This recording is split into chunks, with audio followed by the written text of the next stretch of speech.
Lê mais exemplo. Como você vê aí o contexto da Laranjeiras do Sul? Os benefícios que Laranjeiras podem ter hoje, falando em governo federal, no possível governo estadual daqui a alguns anos, aonde que Laranjeiras vai se beneficiar disso? Laranjeiras pode se beneficiar de muita coisa. Eu acho que no contexto nacional, na medida que tu tem um rearranjo para melhor na economia, no emprego, na distribuição de renda, né? Aí, de forma generalizada, todos os lugares do Brasil se beneficiam, e Laranjeiras se beneficiam. De forma mais especial, eu acho que a nossa região está incluída no que se chama de território da cidadania, e é uma política de governo federal, que identificou as regiões mais pobres, mais desfavorecidas do país. Nós estamos, o Paraná sempre expandido, e o Paraná, de forma especial, se não me engano, tem 4 territórios de cidadania. É uma política que o governo procura integrar as ações de 7 ministérios. Então, pensando obras de investimento, obras na área da educação, custeiam, e isso vem tanto para desenvolver a agroindústria, desenvolver várias iniciativas de renda, vem também investimentos na educação, vem melhorias para as cidades, mas também tem uma coisa nova aí nos últimos anos, não é uma coisa só do governo Lula, talvez seja uma coisa de forma mais geral, é uma orientação do Banco Mundial. Parcerias, ou o que se chama aqui de consórcios. Há muitos programas de governo para consórcios, para melhorar a infraestrutura, por exemplo. Tem um município muito pequeno que não comporta, digamos assim, de usar de forma racional toda uma patrulha, vamos supor, de máquina, ou uma estrutura grande de saúde. Pela população, talvez, isso é muito pequeno. Aí tem uma política para juntar os municípios, que deu um número X de habitantes, e aí, exatamente, aí se faz investimentos que venham atender essa população. É óbvio que isso vai ficar num ou no outro município. Se for o caso de patrulhas de maquinaria para estradas, ou da subida de asfalto, aí é rotativo, como tem aqui, né? Então eu vejo que Laranjeiras aí depende do gestor público, está atento a esses programas, ele tem uma equipe técnica bem preparada para elaborar projetos. Hoje ninguém mais consegue financiamento, apoio para projetos se não tem um bom plano de viabilidade, ou assim, um bom projeto bem fundamentado, bem justificado, que mostre a demanda, a necessidade. Então um projeto desse requer já um conhecimento grande da realidade local, requer uma síntese desses problemas, e aí em cima disso sim as proporções. Já é anterior ao governo Lula a ideia de ter planos de 4 em 4 anos de governo. Eu penso que a tendência é esses planos se estenderem mais, né? Eu acho que rapidamente nós vamos ter planos de 7, de 10, até de 15 anos. Que isso é uma coisa nova dentro da sociedade moderna que inicia com os países socialistas. Planos de longo prazo, que eu acho que é o fundamental para dirigir. E tu corrige na medida que vai o processo. Então, para isso tem que envolver a sociedade, as organizações sociais. Por exemplo, um plano de 15 anos ultrapassa 2 gestões, que hoje a Constituição permite uma disputa eleitoral, 2 gestões, no caso seja reeleito. Então a participação da sociedade organizada é fundamental. Então a Laranjeiras, ela vai se beneficiar, de modo geral, das políticas gerais que todos se beneficiam, mas pode ter esse a mais aproveitando o que se tem de programas, de condições, de financiamentos, inclusive internacionais, financiamentos internacionais também. É óbvio que um financiamento desse vai precisar de aval do governo federal, coisa do tipo, para poder acontecer, porque tem que ver a possibilidade de pagamento, mas há muitas possibilidades. Hoje a globalização também implica isso, implica também várias articulações, vários níveis. Então, Laranjeiras, eu penso que nosso problema maior, ele também se torna uma possibilidade. A nossa situação, digamos assim, do IDH mais baixo também, como tu tem políticas públicas, isso pode ser um fator que podemos alavancar muito recurso para cá para o desenvolvimento. Essa é a minha compreensão. Pode aliar recursos por ser um IDH muito baixo. Né? Pode e deve, porque tu tem, que veja bem a lógica do desenvolvimento do capitalismo, e aí nós temos que entrar na economia política, no velho Marx. A tendência do capitalismo é concentrar e centralizar a riqueza. Isso implica concentrar e centralizar pesquisa, investimentos, centros educacionais, centros culturais, centros de lazer, tudo que tu produz de melhor na sociedade centraliza. Se concentra em regiões. São Paulo, historicamente, concentrou e centralizou as riquezas do país inteiro, por questões óbvias, porque é da lógica. Então, como que tu modifica isso? Só com política de Estado. Não tem outra forma. Não adianta fazer promessa, não adianta fazer nada disso. É política pública, é a presença do Estado. No caso concreto, o município é o município. Tu tem que ter programas para isso. Eu acho que, um outro ponto meu, na minha análise aqui no município, os prefeitos não se dão pouca conta do papel que tem o município. O papel do município nessa conjuntura que se abre é ir além de administrar aquilo que vem. Aquilo que é do dia a dia, encaminhar um projetinho aqui, outro colar, vinha um deputado. É um pouco mais, no meu entendimento. O prefeito ele tem que aproveitar o momento histórico e ser um articulador da sociedade. Ele tem que ser um incentivador das organizações sociais. E eu não acredito em um desenvolvimento que não invista desde dentro. As pessoas que moram em Laranjeiras, o campo e da cidade, sabem fazer um monte de coisa. E estão fazendo. Senão não tinha o município que tem aí. As pessoas aprendem, fazem. Para mim o desenvolvimento tem que ter um veio muito forte de detectar essas possibilidades. Aí eu vou pegar a lógica do empreendedorismo, não como uma ideologia e tenta dizer, olha, você tem saída se tu empreender. Depende. Sempre as pessoas têm que empreender e tomar iniciativa. Mas há uma subideologia que diz, olha, se você empreender, você automaticamente está bem. Bom, na periferia do capitalismo, nem sempre isso é verdade. Basta ver a natalidade e a mortalidade das pequenas iniciativas. As duas são muito altas, porque tu lida na periferia do sistema do lucro é muito pequeno, seja o setor que investiu, seja por algum momento histórico. Então, por isso que tem que ter a presença do Estado, para ajudar a planejar. A nossa região foi muito, digamos assim, ficou aquém, né? Nós não formamos técnicos, nós não formamos planejadores. Então, o município tem um papel, sim. Eu penso, como é um município muito agrícola, tinha que ter uma Secretaria da Agricultura potente, com técnicos em indústria, em agroindústria, em gestão de propriedade, em planejamento de curto, médio e longo prazo, acompanhamento e assessoria técnica. Eu acho que o município deveria pensar numa escola técnica de profissionalização dos agricultores.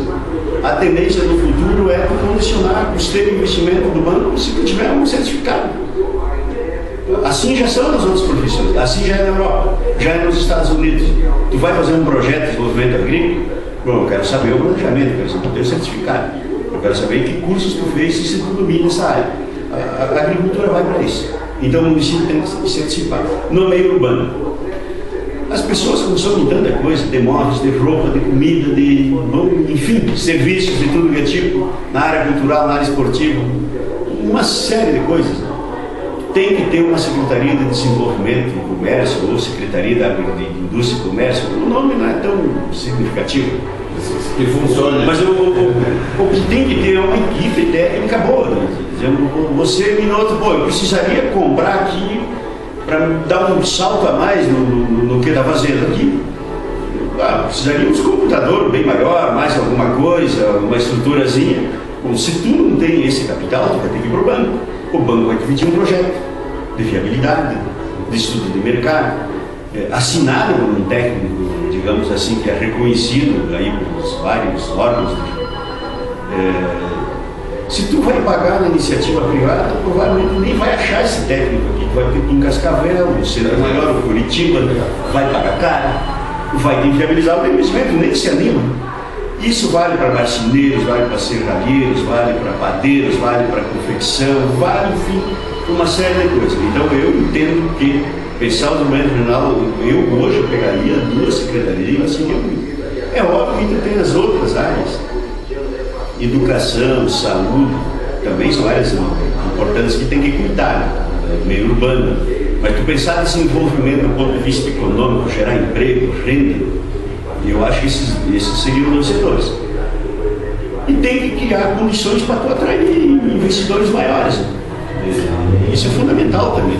Mas isso é mais difícil, porque a tendência do investidor maior, ou o negócio é muito bom, ou ele vai para os grandes centros, onde já está concentrada a população, tem concentração de capital, de riqueza, de renda, de salários, o cara vai para lá. E aí começa a criar esse caos que é o Brasil hoje, né? E isso aí gerou esses centros urbanos de problemas insolúveis, não só no Brasil, isso é no México, qualquer país do terceiro mundo é assim. O primeiro mundo tem esses grandes centros, tem, mas eles têm muito mais riqueza. Tóquio resolve seus problemas com tranquilidade, mas olha a riqueza de Tóquio. Só a cidade de Tóquio tem mais de 100 universidades.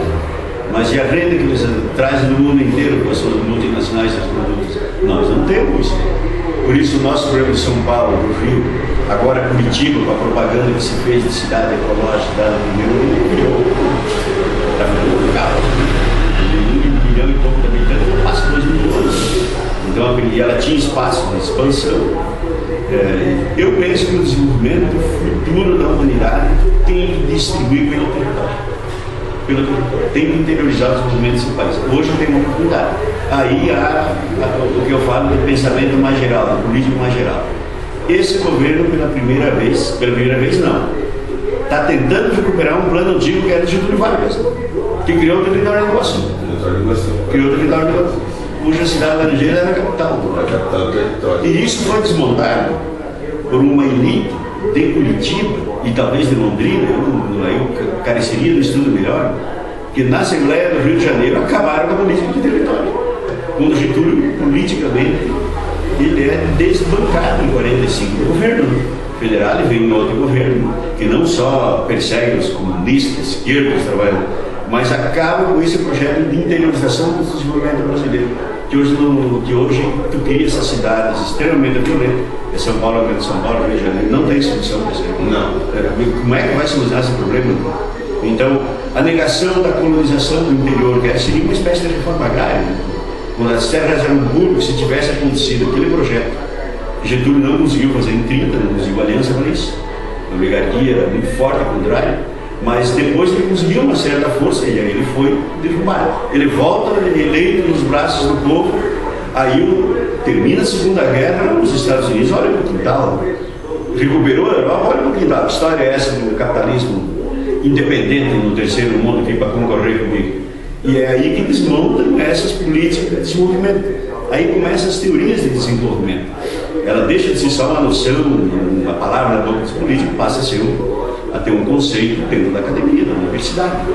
Então começa aí com a teoria do desenvolvimentismo, entra o Fernando Henrique logo depois com o desenvolvimento independente, que só é possível nós nos desenvolvermos dependendo do país central dos Estados Unidos, e ele fez isso quando ele foi governo, privatizando. Não, essa é a forma, não tem outro caminho. Ele tinha convicção disso.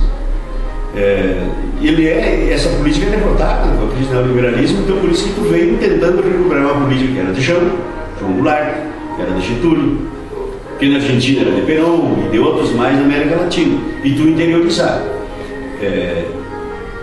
Essa política americana de amarrar na dependência do eles e riqueza, ela, vamos dizer assim, ela é derrotada em vários lugares da América Latina. Mas é uma derrota parcial. Ela é derrotada na Venezuela, é derrotada na Bolívia, é derrotada na Argentina, no Uruguai, no Paraguai, que agora sofreu um contragolpe.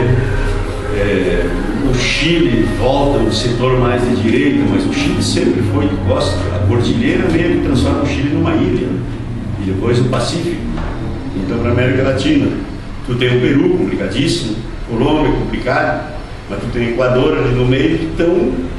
Hoje as economias, digamos assim, mais fortes da América Latina convergem para essa integração, com todas as dificuldades que tem isso. mas converge, e é o que está segurando nessa crise internacional. A saída da América Latina é isso. Então as nossas oportunidades estão nesse novo conceito de desenvolvimento. É o melhor, e eu acho que teria muita coisa, não estão avançando as reformas de base, eu acho que deveria haver uma reforma agrária um pouco melhor, porque isso faz com que as pessoas fiquem nas pequenas cidades do interior. Tu tem transferências em massa de recursos federais para cá. A nossa região é exemplo disso. Aqui, provavelmente, nos últimos 10 anos, nós tenhamos mais de 500 milhões investidos no governo federal em reforma agrária, quer queira, quer não queira. Isso gerou. Se não tivesse isso, era muito pior o nosso momento. Eu não tenho dúvida disso. Isso possibilitou lutar por uma universidade, porque esse foi um dos argumentos nossos muito fortes.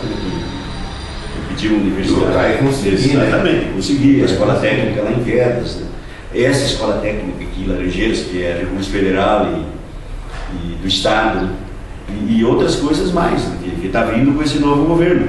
Bom, como é que vai solucionar o problema dos nossos bairros aqui? Nós temos problemas graves em Laranjeiras. O seu governo criou uma proposta de super creches, mas diferente do que o prefeito, eu não sei como é que ele conseguiu com foto de satélite justificar que era lindo ele fez, aquela perto do campus, lá onde está a federal funcionando, já no centro, tinha que ser ali, não no meio da São Miguel, porque é para esse setor. Eu acho que há condições sociais que vai ter que fazer uma política de estar atendendo uma camada que talvez tenha dificuldades de recuperar. A outra supercreche, você acha que ficou razoável o local lá no Bancários? Começaram a construir a segunda já. Eu não vi exatamente o local ainda. No final da Avenida Santos Dumont. Só o poente lá embaixo. Isso, bem lá embaixo. E eu acho que ela devia ser mais aqui por meio. Mais por meio também. Porque qual é que é a concepção dessa questão da supercreche? Como é que vai ser o governo social? De novo, vamos ver que muitas coisas não são muito novas. Vamos voltar ao velho Brizola. Eu nunca fui brizolista, mas eu admiro o Brizola, né? Não é por ser gaúcho também, eu sou gaúcho. Mas na educação, esse foi talvez uma das maiores, dos maiores méritos do Brizola, quando ele pensou o CIEPs, e ele foi bombardeado quando veio do exílio pela Globo. Eu acho que naquele momento que nós elegemos em 89, passou o Lula. Mas imagine se passa o Brizola, talvez ele seria eleito. Nós estaríamos teria um outro lado de alianças no país, que talvez teria adiantado várias coisas. Isso que o Lula está fazendo agora com a universidade, escolas técnicas, o Brizola ia fazer massivamente. Lá atrás. E pensa bem, hoje, 89, 99, 20 anos depois com isso aqui, nós podemos talvez imaginar isso. Se pensar isso aí, mas a supercreche veio para isso. E é um pouco a inspiração do governo cubano, quando fizeram a Revolução Cubana. O que fizeram? Porque na sociedade tem uma camada social que fica tão deteriorada pela exploração, pelo abandono completo, por passar fome desde o útero da mãe, que não desenvolve os neurônios, e isso nós temos que cuidar. Então, qual é que era o projeto Brizola que agora o governo Lula e a Dilma retomou? Vamos cuidar das crianças.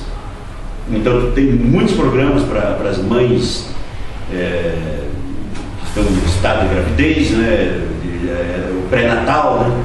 A supercreche é para dar 3 refeições ou mais por dia para as crianças. Criança bem nutrida o dia inteiro, aula de reforço, cultura, esporte, lazer, artes, convivência, liberar os pais para poder trabalhar. Então vamos cuidar das crianças para que eles não caiam na mesma situação que talvez e tenham mais oportunidade que seus pais não tiveram. Pela sociedade, porque eu não tenho uma leitura moralista da sociedade. Quer dizer, os pobres são pobres porque são preguiçosos e vadios. Não é assim. Quer dizer, qualquer questão social é fruto da sociedade, das relações sociais estabelecidas. Seja quais forem, é fruto. Um país que se destaca, por exemplo, no esporte, não tem condições sociais que permitem isso. Vimos a Olimpíada agora. E vemos que também ali é uma arena de disputa. Hoje está Estados Unidos e China, uma vez era Estados Unidos e Rússia. A China vem e substitui a Rússia. Cuba, que entrou numa crise grande, decaiu. Eles tiveram que priorizar, bom, se é para formar atletas, vão priorizar as crianças, eles sempre fizeram isso. Então a supercreche é para isso. As escolas agora, maior do dia inteiro, virou um programa nacional que tem que ser implantado, e que aqui nós tínhamos uma discussão quando fomos para o apoio do Roberto Silva, no segundo mandato dele, inclusive foi olhar escolas em Realeza, o prefeito do PT, a gente mandou todas as escolas do município inteiro. Claro, Realeza é menor que Laranjeira, tem menos orçamento. Era um pouco para isso também, do investir nas crianças. Veja bem, investir na criança, no adolescente. Nós não teríamos um problema que nós temos hoje na universidade, que nós temos que criar 11 disciplinas, que a gente chama de tronco comum aqui na Federal, que tem uma matemática básica para dar um nivelamento, tem um português básico para dar um nivelamento, estatística, para o cara que mesmo ler um jornal entender, noções básicas de informática, noções básicas gerais de história, de um pouco de cidadania, de sociologia, de filosofia, para dar uma visão do mundo também, talvez seja um pouco diferencial, porque não tem na educação. E uma coisa é certa, parece que não investir em educação, eu não acredito em desenvolvimento para valer. Professor, como que vem a educação no município? Olha, nós que passamos pela Secretaria Municipal de Educação, é um pouco isso que o Edemar fala, né? O governo federal vem investindo muito na questão da educação. E eu acho que nós aqui poderíamos ampliar mais isso. Né? No período que eu fiquei, e sem crítica alguma, mas nesses 8 anos nós vimos que pouco na educação de Laranjeiras foi feito. Na questão estrutural, por exemplo, né? Nós não tivemos nenhuma escola construída. A última foi construída lá pelo Juste, a Luiz Maia. Então a gente acha que falta um pouco disso, entrando na questão da valorização do profissional, né, dos professores e funcionários da escola que não têm tido capacitações temporariamente, a não ser no início do ano e depois no retorno das férias. São 2 momentos ali que ficam 2 dias, mas isso é pouco. Né? Se a gente quer seguir esse desenvolvimento que tem vindo, que tem sido feito nos últimos anos, a gente precisa levar com um pouco mais de seriedade isso, né? Tratando os profissionais com mais valorização, né? Investindo muito mais na capacitação e conseguindo, lógico, ampliar para que você possa atender. Porque nós temos aí, por exemplo, um problema sério, nós temos aqui na Laranjeiras algumas escolas do campus que foram fechadas. Nós temos 2 escolas que foram fechadas, no Alto São João e na região do, se não me engano, próximo do Rio do Tigre, Alto Alegre, uma coisa assim, foram fechadas. Poucos alunos, tudo bem, mas são daquela realidade e que nós deveríamos estar investindo para que essas crianças permanecessem no campo, se julgasse que aquilo era da vontade da família. E hoje nós vemos muitos alunos vindo para a cidade, mas não muitas vezes porque pelas condições, mas sim porque, né, acaba não tendo a condição de permanecer lá. Se você não tem uma estrutura, uma escola adequada no interior, lógico, aí você tem que trazer para a cidade. Mas nós queremos dar para as escolas do campo a mesma ênfase, o mesmo atendimento que é dado para as escolas aqui da cidade. Então aqueles alunos de lá têm que ter o mesmo direito que os alunos daqui têm. Então eu acho que isso um pouco passa por isso, né? Dessa questão da capacitação dos nossos profissionais, né? De fazer uma discussão na questão do transporte escolar, aí influencia muito nisso, né? Então eu acho que mais ou menos a educação a gente tem muito que avançar ainda aqui. E nós temos projetos do governo federal aí que podem ser trazidos para cá com muito mais amplitude do que tem sido aproveitado hoje. Geração de emprego. Bom, antes de comentar, eu penso que a agricultura é uma fonte para gerar, é uma geradora de emprego. Eu acho que é o setor que mais tem mão de obra aqui em Laranjeiras. E que pode ter muito mais. Aí tem uma série de coisas, você tem que pensar qual é que é o lugar do rural na modernidade ou no futuro. Esse é um debate que volta, porque uma vez tinha essa ideia, que foi vendida pelos projetos de desenvolvimento dos Estados Unidos nos anos pós-Segunda Guerra, de que país desenvolvido é país que tem pouca gente no campo. E lá eles esvaziaram, mas eles tiveram um campo povoado, de forma muito democrática, que fez aquele país ser uma potência. Essa é a verdade. A colonização do oeste americano, por exemplo, e algumas outras regiões, é que botou os Estados Unidos, com pequena e média propriedade, virou uma potência. E se nós quisermos olhar mais perto, é só olhar regiões de Santa Catarina, do Rio Grande e mesmo do Paraná. Na forma de agricultura familiar, são hoje as mais industrializadas. Mas aí se vendeu essa ideia posterior, aí tem N questões aí que tem que ser analisadas, desde questões militares, de que tu tem que esvaziar o campo, porque no projeto de domínio americano imperialista, tu vai ter um campo muito subordinado e empobrecido. E isso pode ser fator de sublevações sociais. Então é muito melhor tu combater um camponês, mesmo que ele vire bandido na favela, do que ele ficar no campo e ser um rebelde. Esse é o lado militar do esvaziamento do campo. E está lá é só pegar as elaborações do Instituto Rockefeller e dos estrategistas do projeto americano, muito que está lá. Não é nada de de paranoia da cabeça de alguém de esquerda, digamos assim. É isso aí mesmo. Então, se a modernização do Brasil ela foi altamente concentradora de terra, ela foi excludente e concentradora de riqueza. Então, tu retomar essa questão e tentar manter no campo a população, para mim já é um fator importante de geração de emprego. Eu acho que hoje tem políticas do BNDES e outras das estatais, mesmo a produção de energia local, na forma de álcool, na forma talvez de óleo, de outras coisas a mais que geram emprego. Nós podemos agregar valor, começando com microindústrias familiares, na forma associativa e cooperativa. Tem que retomar com força a política e a cultura do cooperativismo, do associativismo. Eu não vejo outra saída para segurar a população no campo. Eu acho que tem que levar condições urbanas para o campo. Nós estávamos comentando há pouco, tem que ter telefone, internet. Quer dizer, não é o bicho tu ter uma estrutura que leve o sinal de telefone, internet, que leve escolas do campo, para formar um agricultor profissional. Estradas tem que ser de primeira. Hoje tu tem máquinas. Um tempo atrás, quando o país era mais pobre, até era mais difícil, mas hoje não. Hoje é possível, tem política, tem crédito, tem recursos. Então, um fator de geração de emprego para mim é o campo. O outro é na cidade. Eu acho que investir em cultura, em artes, em lazer gera pelo menos ocupação e remunerada. A questão do primeiro emprego para a juventude, tu tem programas amplos de desenvolvimento cultural, esportivo, artístico, tu geraria uma quantidade de postos de trabalho. Eu acho que ampliar o serviço de educação e saúde na ponta de a saúde e questão preventiva, tu precisaria de formar muita gente. Uma educação de escola o dia inteiro, tu teria que ampliar o número de profissionais de educação, de estruturas. Eu acho que outras coisas aí, num curto espaço de tempo aqui, nós temos uma deficiência grande habitacional. Eu acho que tem muitas melhorias de calçamento, de ruas, que se fazendo projetos de melhorar isso, geraria pelo menos vários postos de trabalho por muitos anos. Por muitos anos aqui em Laranjeiras e na região. E há recurso para isso. E eu acho que por aí vai indo. E o outro é formar os profissionais, e a escola, a educação, institutos, parcerias, etc. e tal. Então essas são formas. Há outras, né? Incentivar também a iniciativa própria das pessoas, cooperativa, que eu já falei, incentivar a agroindústria, criar áreas específicas e alguns atrativos para atrair empresas pequenas, médias. E que bom que venha uma grande indústria para cá, se vier um dia alguma empresa. Nós estamos bem localizados, eu acho que isso não é impossível, eu acho que isso é possível. Então, por aí a gente nas margens da década. Exatamente. E numa estrada de ferro. Só falta Porto Seco. Mercado, Mercosul, né? Então é a porta, né? Não tem como. Bom, sobre emprego isso aí. Né? A saúde. Bom, a saúde. Já os gregos antes de Cristo falavam o seguinte: o céu que você come, e a saúde entra pela boca. Então, se nós quisermos falar em termos amplos de saúde, tem que começar por aí.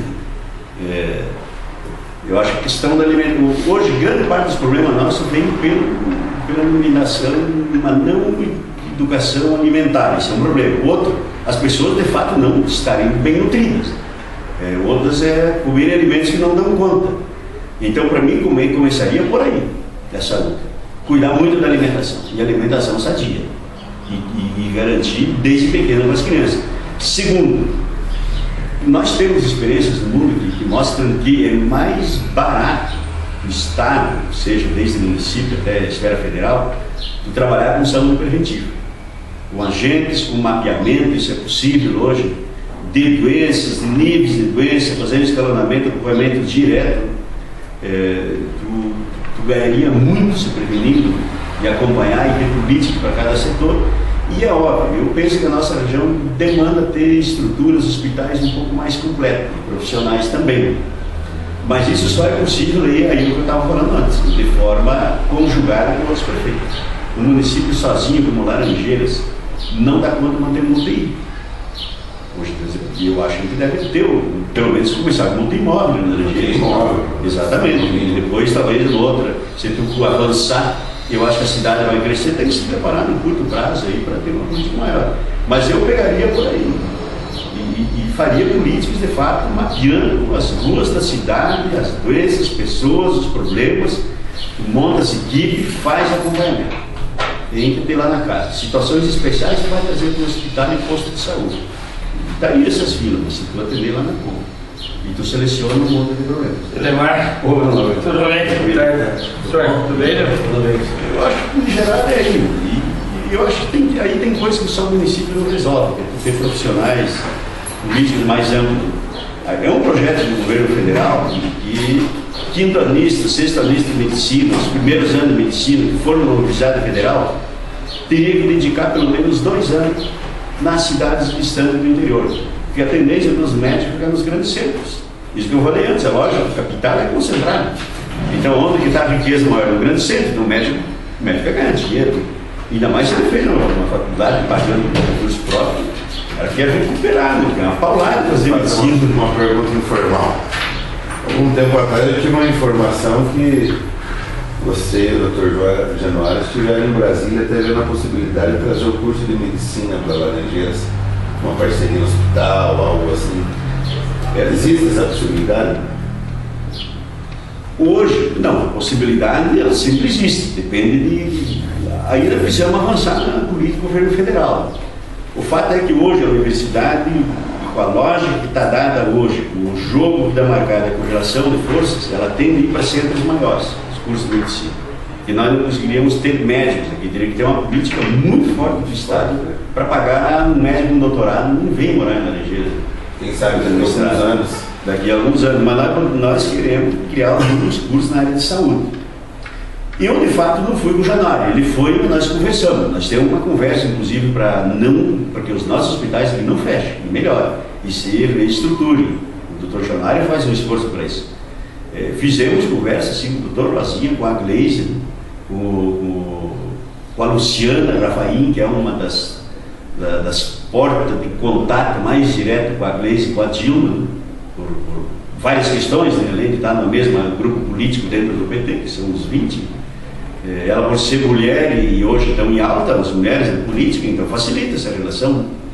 Então há sim uma disposição do governo federal de olhar com mais carinho aqui o problema de saúde. Nós vamos iniciar um curso em setembro, outubro, do Centro de Agroecologia, aí, com a Fiocruz, com apoio do INCRA, formado técnico em saúde ambiental, um curso muito interessante. Seria ótimo para os agentes de saúde. A Fiocruz quer se instalar na região, num território de cidadania, e queria se instalar aqui em parceria com a Universidade Federal e com os municípios e com as organizações sociais.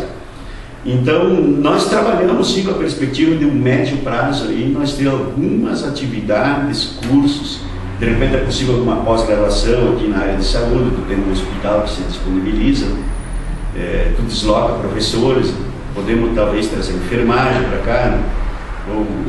Isso está com uma das metas aí, quando concluir a implantação da universidade. O esporte em Laranjeiras do Sul. Eu acho que nós podemos formar atleta olímpico, né? Porque nós tínhamos da Olimpíada agora. Tem que ter uma política, né? Eu uma vez visitei Cuba, fiquei.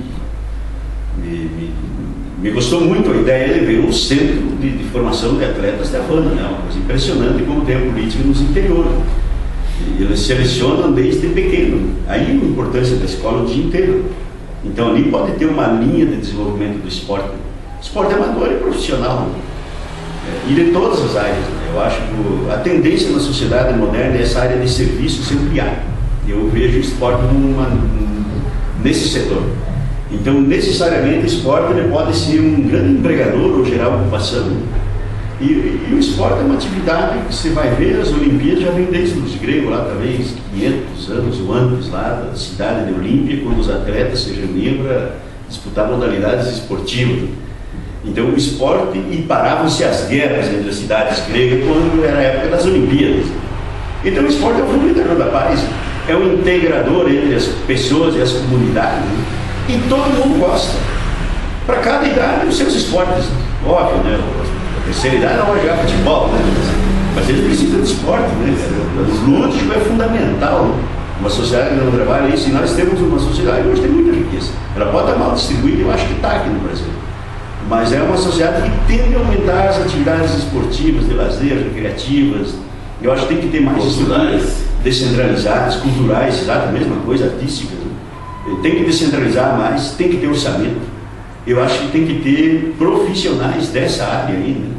Nós temos que ter profissionais na área de lutas marciais, de judô, de futebol, de vôlei, de basquete, enfim, de outras competições esportivas, concursado pela prefeitura, né, com atividades para a população e para as escolas, né? Não é só de modo geral. E organizar atividades esportivas, com premiações, com tudo, né? Eu acho que isso é possível e necessário. E há políticas, inclusive, para a iniciativa privada, batendo o imposto de renda e fazer parcerias com os municípios, né? Então, para mim, é uma área... Nós temos muita juventude, muita criança aqui, né? Então é uma área que, pô, isso colocaria a nossa juventude, as nossas crianças, para começar nesse setor, né? Eu acho que em outro patamar. Professor Nunes, ser eleito vereador, quais as principais metas da Câmara? Veja, é assim, ó, nós como temos um histórico aí de atuação no meio sindical, né? Então nós, quando surgiu a indicação do nosso nome, é justamente nesse sentido, né? Da gente tentar fazer, se chegar lá, fazer um mandato diferente, que seria um mandato popular, nos modos dos deputados que a gente acompanha, que a gente acaba ajudando, o Dr. Rosinha, o professor Lemos, que seria um mandato participativo. Então fazer a função que é do vereador de praxe, da fiscalização, de proposição de algumas coisas e também organizando a sociedade. Esse é o principal objetivo nosso, né? Trabalhar com as organizações, né? Trazendo algumas discussões, fazendo audiências públicas, todos os fatos e situações que são relevantes para a comunidade, né? A gente ressente muito isso, né? Que infelizmente boa parte, né, das legislaturas que nós tivemos, a gente não vê chamada da população para participar. Então é nesse sentido que a gente quer, né? Trabalhando para, se conseguir nos elegermos, né? Fazer um mandato nesse sentido, mandato de participação popular, onde os setores da sociedade organizada vão estar ajudando a gente a fazer as proposições, a trabalhar a questão das leis, fiscalização do executivo, né? Mas uma fiscalização coerente, né? Que você possa estar sugerindo algumas coisas, possa estar fiscalizando. Nós, na questão da educação, principalmente, a gente trabalhar ajudando o executivo na implantação da educação integral, que é fundamental, né? Acompanhar, dar toda a assessoria possível ao sindicato dos servidores públicos municipais, principalmente na questão da educação. O plano de carreira da educação que foi aprovado agora ficou muito aquém daquilo que a categoria queria, mas ela não teve os espaços adequados para poder trabalhar isso. Então a gente quer estar assessorando, ajudando eles nesse sentido. E mais na questão da questão do esporte, da cultura e do lazer também. Eu acho que a descentralização, hoje nós não vemos, por exemplo, nos bairros, né? Você vê, por exemplo, agora eu que morei 16 anos no Conjunto Paz Nascente, o único campinho que nós tínhamos para a piazada brincar, agora o pessoal ocupou. Né? Invadiram lá aquela área, como o pessoal diz, né? E ficou uma área. Ali nós temos muita criança, porque ali você pega João Fernandes, Paz Nascente e Vila São Miguel. Merecedor de uma praça esportiva. Uma praça, que era esse o projeto que nós tentamos há 6, 7 anos atrás, infelizmente não deu certo. Mas é nesse sentido, né? Você levar para os bairros, né, a possibilidade das pessoas estar tendo cultura, lazer e o esporte principalmente. Não só o futebol, como tudo. Mais acessível. Né? Mais acessível, né? Porque nós temos muita criança. Eu vejo hoje, por exemplo, pegando um exemplo aí, a questão dos meninos do skate, né? Tem lá a praça que foi criada, muito bonita que ficou, mas uma só. E aí você vê a piazada lá do outro lado da cidade, tendo que atravessar, dentro pela rua, pela sol, para poder ir lá brincar um pouco, que é direito deles, né? Sim. Então eu acho que tem que descentralizar, fazer vários espaços nos bairros, né? E isso a gente pode ajudar a levar isso, né, para discussão na Câmara de Vereadores.